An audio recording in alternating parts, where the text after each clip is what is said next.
política y religión en Guatemala en el periodo de los liberales y conservadores en 1821 a 1920. Aportes positivos de los gobiernos liberales que propiciaron la llegada del protestantismo a Guatemala. La influencia ideológica liberal llegó a Guatemala antes de su independencia. Los liberales, conformados principalmente por criollos, eran partidarios de la independencia y enemigos de la Iglesia Católica. Los conservadores, en su mayoría, eran los ricos y comerciantes peninsulares, acostumbrados a vivir en la opulencia. Estaban en contra de la independencia y a favor de la Iglesia Católica. Después de la independencia de Guatemala en 1821, se creó una junta provisional consultiva, integrada por los dos partidos políticos, liberales y conservadores, quienes tomaron la decisión de la anexión a México en 1822, lo que dio origen a la República Federal de Centroamérica. Posteriormente, la Federación se independiza de México a través de las votaciones a favor del Partido Liberal. El primer gobierno de la República Federación es de ideología liberal. Manuel José Arce, 1825 a 1828. Los criollos de Quetzaltenango, de ideología liberal, eran quienes producían más en el país. Crearon el Estado de los Altos el 5 de junio de 1838. Fundación de la República de Guatemala en 1847. Los liberales y los conservadores se disputaban el poder a muerte. Después de muchas guerras internas, Mariano Gálvez y Francisco Morazán, del Partido Liberal, renunciaron a la presidencia en 1838 y Rafael Carrera, un líder campesino, toma la jefatura de Estado con el apoyo de los conservadores y de la Iglesia Católica a través del derrocamiento militar. Carrera, él mismo se designó como el primer presidente del Partido Conservador, 1838 a 1865. En una ceremonia de gala se lleva a cabo la desintegración de las naciones de la Federación a través del Decreto 15. El gobierno de los 30 años de Rafael Carrera y quien los sustituye después de su muerte, Vicente de la Serna, designado por el propio Carrera en su lecho de muerte, pues su periodo era vitalicio, es derrocado en 1871 por los rebeldes liberales Miguel García Granados y Justo Rufino Barrios, poniendo fin al periodo de los 30 años. El gobierno de Carrera fue dictatorial y poseía una carisma que logró el apoyo de las multitudes. El apoyo de la Iglesia Católica fue incondicional porque protegía sus intereses. De origen campesino, humilde, apegado a la religión católica, con escasa formación, protegía en cierta medida al campesinado para que no le usurparan sus tierras. Fue inicialmente rechazado por la clase alta de la capital de Guatemala. Recibió apoyo económico, político y moral de la Iglesia Católica. Su lucha armada tuvo tintes de guerra santa, pues los párrocos de las iglesias proclamaron a los campesinos a defender los derechos de la religión católica y combatir a los ateos liberales.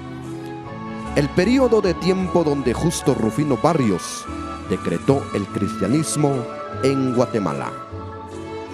Durante el mandato de Justo Rufino Barrios como presidente de Guatemala entre 1873 y 1885, se llevaron a cabo importantes reformas y cambios en el país. Uno de los límites significativos fue el decreto de la libertad de culto. Permíteme proporcionarte más detalles.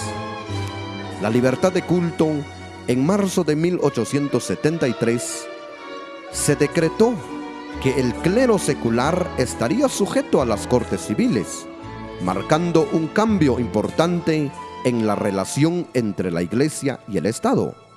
Además, se estableció la libertad de culto, permitiendo a los ciudadanos practicar su religión sin restricciones impuestas por el gobierno. El cristianismo protestante ha tenido una presencia significativa en Guatemala por más de un siglo. Esta rama del cristianismo se ha arraigado profundamente en la cultura y la sociedad del país, convirtiéndose en una parte integral de la identidad nacional. Desde la perspectiva de los liberales, esta medida representó un avance hacia la modernización, la separación de poderes y la tolerancia religiosa. Por otro lado, los conservadores podrían haber visto esto como una amenaza a la tradición y al papel central de la Iglesia en la sociedad. En síntesis, el período de Justo Rufino Barrios fue un momento de cambios significativos en Guatemala, y la libertad de culto fue uno de los aspectos clave de su legado. José María de Jesús Reina Barrios fue presidente de Guatemala desde 1892 a 1898, mediante elecciones, algo que no había ocurrido en el país desde la independencia. Fue un militar y político moderado del Partido Liberal de Guatemala, egresado de la Escuela Politécnica. Durante su gobierno, se preocupó por la educación, la infraestructura y la economía. Fue criticado por su autoritarismo y por modificar la Constitución para extender su mandato. Su legado impulsó la modernización del país, principalmente la capital. Inauguró el Boulevard 30 de junio en honor a la victoria liberal de su tío en 1871, incluyendo la construcción de edificios emblemáticos como el edificio de gobierno, el Teatro Nacional, el Hipódromo del Norte. Impulsó la construcción de carreteras, ferrocarriles, realizó el concurso del Himno Nacional de Guatemala y monumento a Cristóbal Colón, entre otros. Influencia del protestantismo en el período del gobierno de Reina Barrios. Las facilidades de la incursión de empresarios extranjeros continuó, así como sus ideas sobre la libertad de culto, la de conciencia individual y la educación, las cuales influyeron a favor de la religión protestante. Libertad religiosa. Esto permitió a las iglesias protestantes operar abiertamente y ganar seguidores. Patrocinó cierto apoyo a los protestantes, lo cual les permitió asociarse con los gobiernos liberales. Esto contribuyó a su crecimiento e influencia en la sociedad guatemalteca. Muerte de Reina Barrios. Fue asesinado en 1898. Su muerte marcó el final de una época de relativa estabilidad en Guatemala. Manuel Estrada Cabrera, 1898-1920. Fue el último presidente que continuó con la reforma liberal, su autoritarismo.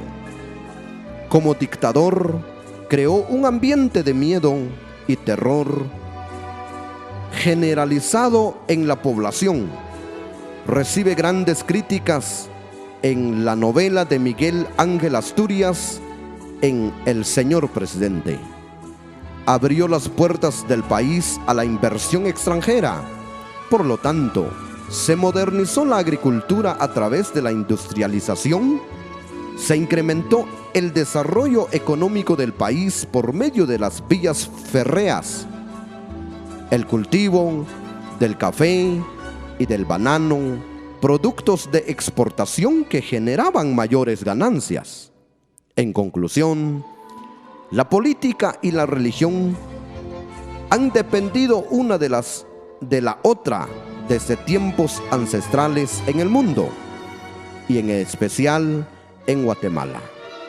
Los liberales y conservadores, como herederos de la corona desde la independencia, impulsaron políticas a favor del desarrollo económico del país, pero no tomaron en cuenta las necesidades del pueblo. Sin embargo, los liberales impulsaron el desarrollo por medio de la integración de la comunidad de empresarios extranjeros, entre ellos los misioneros, quienes por medio de la alfabetización y a través de una nueva evangelización se crearon las condiciones para el inicio de una transformación mediante un nuevo paradigma cultural.